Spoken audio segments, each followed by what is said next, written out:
Welcome to Rewatch-and-Rank. On this channel, we rewatch older TV shows, provide a summary and opinion on the episode before ranking each episode against each other. Today's episode is Criminal Minds Season 1, Episode 1, Extreme Aggressor. The episode in a nutshell is just a brief summary of exactly what happens within this episode. The FBI's Behavioral Analysis Unit tries to catch a serial killer using a car sale in order to kidnap women, who he then holds for 7 days before he kills his most recent victim.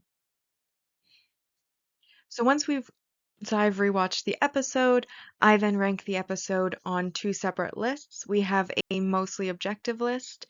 Mostly objective because bias and judgment still apply, though it is without emotion, and then the personal ranking, which is the ranking where emotion does apply and it's solely based on my own personal opinion. Alright, so typically we always start with our mostly objective rank values, which we will do the same here this time as well. To start with, we have our multi-season supporting character introduction, in which we get introduced to Haley Hotchner, who is pregnant and is married to one of the multi-season main characters, Aaron Hotchner, and they are discussing baby names. She is in there only briefly at the start, but they discuss different names, one of which is Gideon, which is the last name of another team member. Her introduction to the series is worth 3 points. We then have our multi-season main character introductions, which is pretty much our main team. As mentioned before, we have Aaron Hotchner, we have Derek Morgan, Jason Gideon, Spencer Reed, Elle Greenaway, and Penelope Garcia. Aaron Hotchner, obviously, when it starts, is the soon-to-be father. We then also see that he is tasked with giving a report on Gideon, who has had some. It's implied that there has been a past traumatic event that occurred that was like Adrian Bale in Boston. Derek was supposed to be there, but obviously wasn't. And Gideon survived. However, 6 other agents lost their lives at that point. And so he's got some post-traumatic stress that's occurring and has been on a leave up to the start of the series, and this is his first case back from that leave, and Aaron's been tasked by their directors to basically write a report on whether or not he is going to be fit to be a field agent going forward. Derek Morgan, of course, at first is a little bit iffy on Gideon when they're giving the profile to the police. He thinks Gideon is giving an incomplete profile, that they haven't gotten everything set away yet.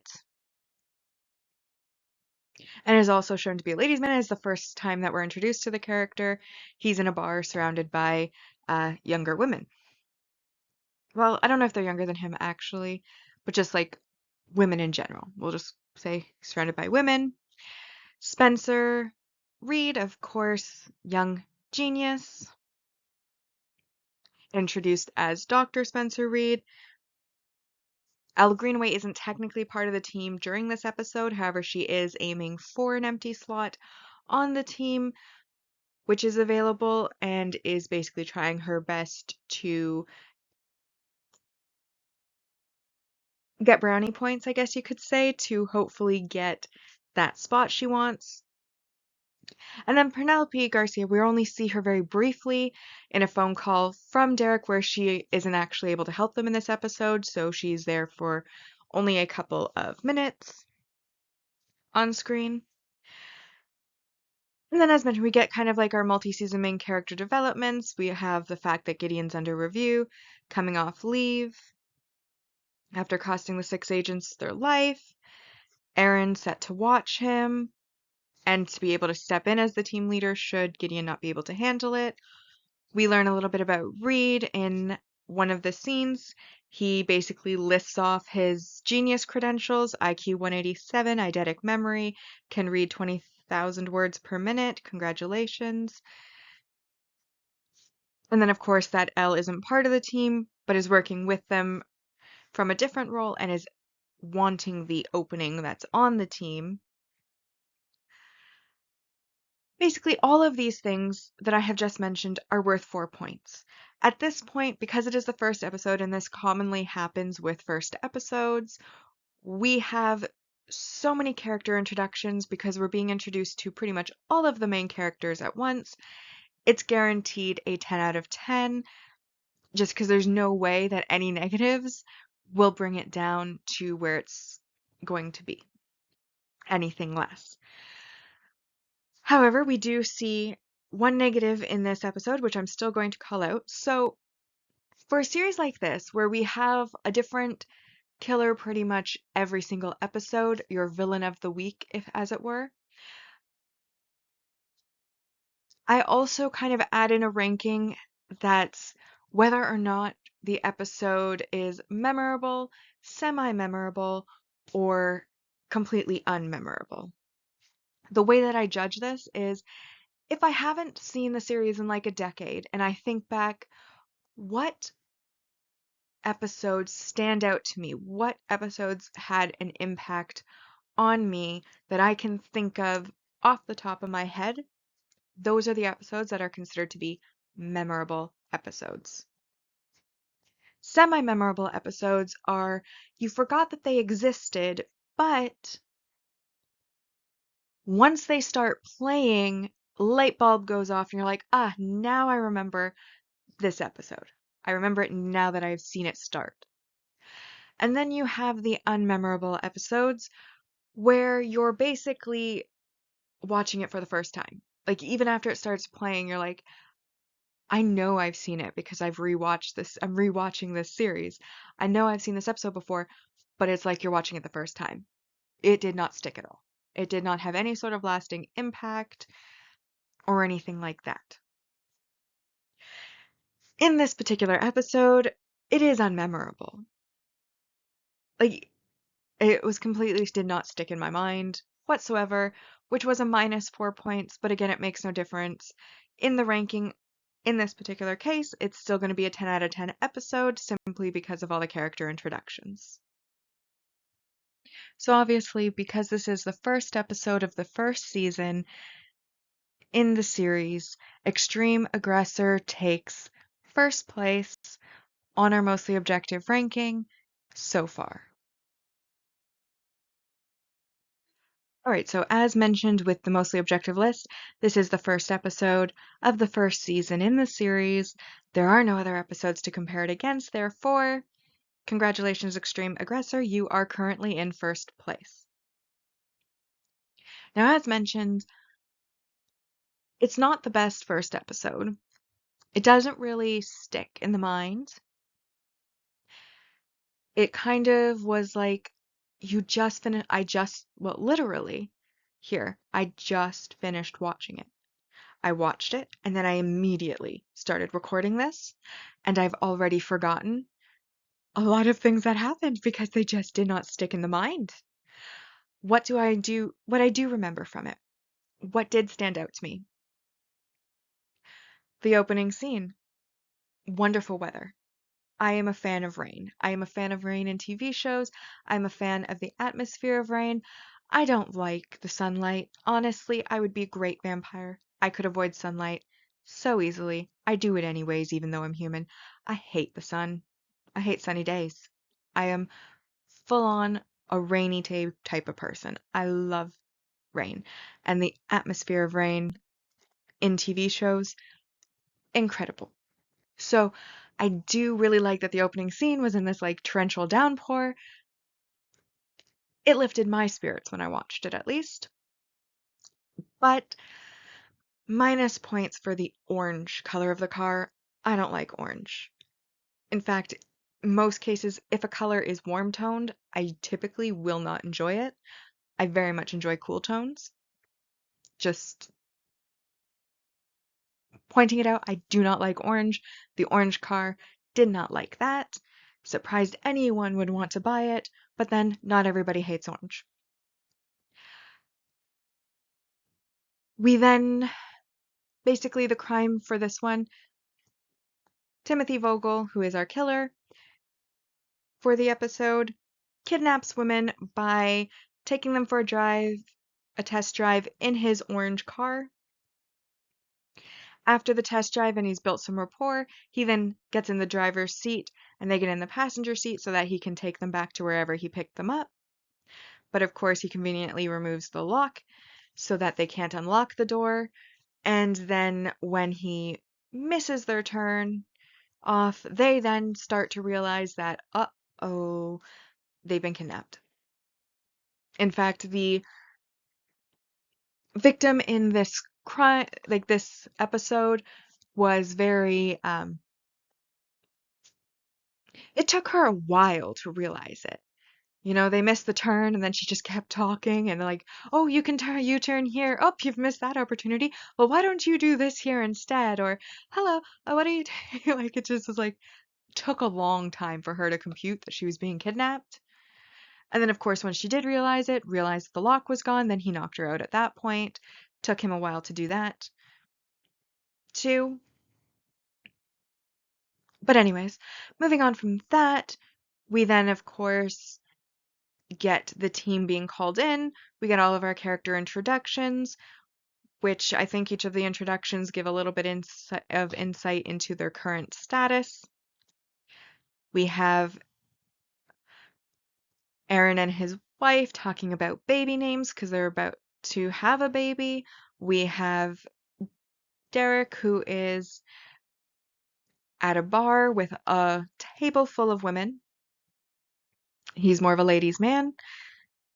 Not personally my type, but Reed definitely is. And Reed, of course, is like the young one. And I was young when this came out, so obviously very much enjoy that. Plus, the actor who plays Reed, completely my type. So I'm a fan of Reed, not Morgan, but I think Morgan is meant to be the eye candy character for those whose type he is. Anyways, he's at a table full of women.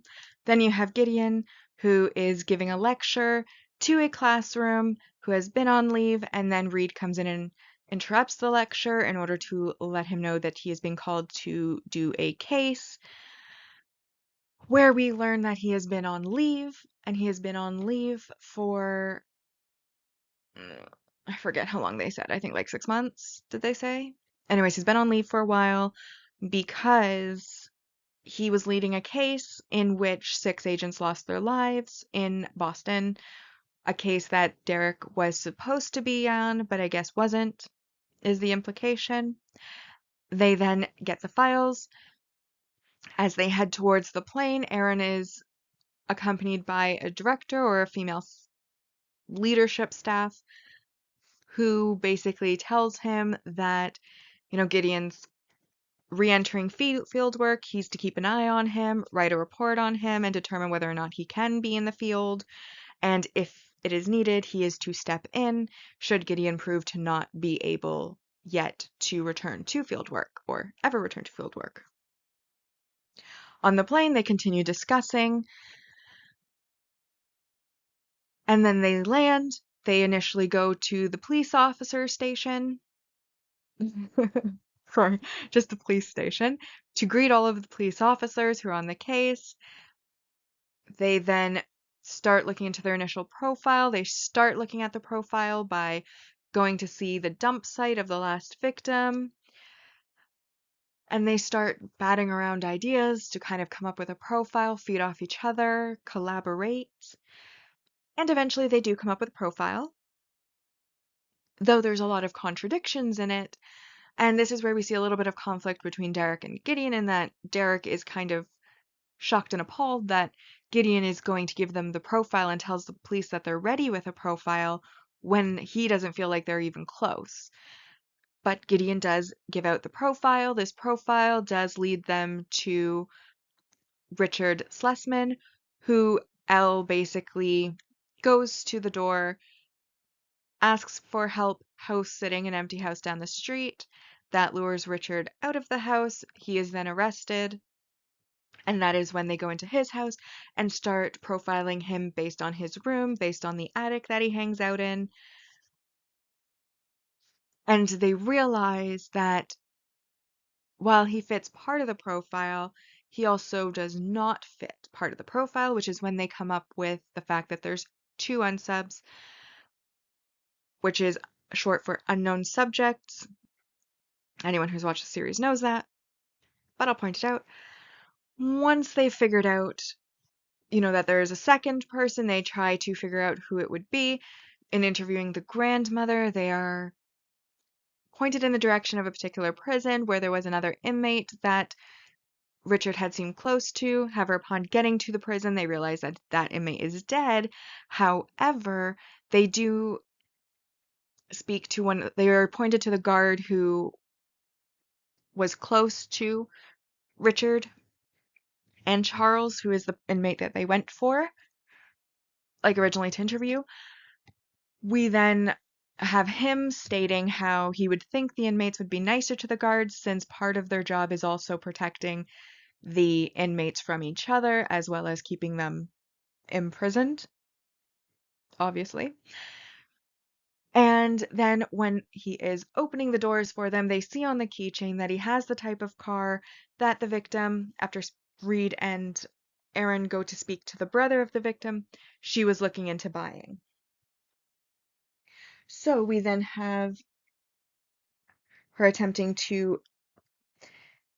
So that basically puts them on to him as potentially the other unsub rather than it being Charles. Perhaps it was him because he was a guard who protected Richard while he was in there, so somebody that Richard would feel that he owed. And then from there, Elle and Gideon start to follow the orange car that is driving away from the prison as they leave the prison. Back with Reed and Morgan, they are trying to figure out the password to a laptop in Richard's room/attic. At the time they cracked the password, it's in the attic, but originally it was on a desk, and a police officer put in a wrong password, which caused it to lock them out, and there's like a password encryptor that's going to wipe everything if they can't get the right password. Luckily, they do figure out the password. They then see a live feed to where our victim is being held, and they notice that the light is swaying in the images, which leads them to believe that it is somewhere on the water. Aaron, who is interrogating Richard at this point, then basically goes to him and says, "You're not the one we're after. We're after Richard. We actually have him in custody. Here's what he's told us, that it was your idea to put him on the boat. He's selling you out. Is there anything you want to say?" Richard then gives them the exact location of the shipyard where the victims are held. And then we have Elle and Gideon realizing that they're following the right car, but someone else is driving it. When they pull over the car, they realize that, in fact, Timothy Vogel swapped cars with a colleague. Luckily, because Aaron's figured out which shipyard and Morgan and Reed figured out that it was on the water, they're told what location to go to and they head there. Meanwhile, back with Timothy, he arrives at the cage where he is keeping the victim, and the victim is waiting, and she manages to play dead until he gets close enough, and then she kicks him and runs. She does bang into a pole because she is blindfolded with duct tape, but after banging into the pole, she does manage to lift the duct tape and run out and make it to the dock. Unfortunately, he is right behind her. He holds her at gunpoint just as Gideon comes up. Gideon then holds him at gunpoint, and Elle is to the side, undercover, unseen by Timothy. We then get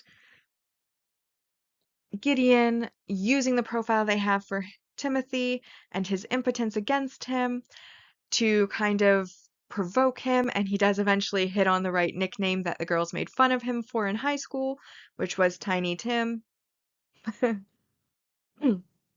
Anyways, which does provoke him into starting to aim the gun at Gideon instead of his victim.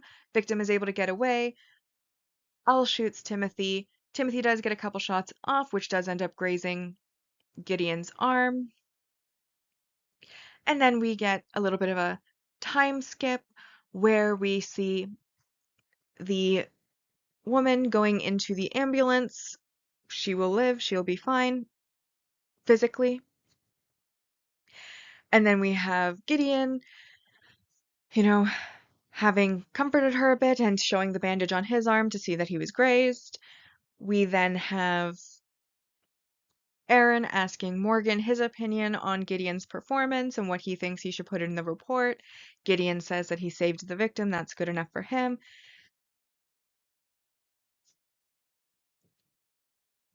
So on, so forth, shall we say. And then we basically get our plane ride home where Aaron then comes over to talk to Gideon, and Gideon reveals that he's well aware of the fact that he is going to be writing a report on him and asks him what it's going to say. They have a bit of a back and forth, friendly back and forth. And then we get a bit of a cliffhanger. So, as mentioned at the start of the episode, Gideon was giving a lecture, and then we come full circle to the killer that he was lecturing about, his encounter with it. He pulls up to a gas station in the middle of nowhere. He goes in, there's a bunch of people's faces and Polaroids all around the cash register area. He looks outside, there's a truck which matched his profile. The cashier has a stutter which matches his profile. He realizes this, but he takes his change. He starts to head out, and then as he's heading out, he happens to glance into a reflective surface and sees that the cashier has come up behind him with a gun, and the gun is cocked. And that is where we stop. And so this, of course, is setting up for most likely future episodes where we will learn more about this killer, the footpath killer. But as the killer isn't even given a name, like a real person name, I don't think they're that important. And I don't have a recollection of them being important. But that is where we end the episode. Like I said, it didn't stick. It wasn't very memorable. I do like that we got like introductions to all of the characters and everything. But honestly, like it didn't stick. Like it wasn't a compelling episode. And usually a first episode is what draws you into the series, though for me there are a lot better episodes than this, way better episodes. It was compelling to watch. Like I did stay engaged in the episode. I was interested to see who the killer was, how they were going to catch them, so on and so forth, but like it wasn't the best episode. That I know there are so many more that are so much better. But it also wasn't the worst. In all honesty, like I can think of a few that are like even worse than this one. Not to say that there's bad. Like I said, I wouldn't rewatch a series that was bad. So obviously I like the series overall. But just in comparison to other episodes, I'm not sure that this one stacks up. Therefore, I'm thinking this one is pretty average. And because it's pretty average, I'm giving it a 6. Average because it's like 5 would be average, but I'm giving it a 6 because of the nostalgia attached to it being the first episode.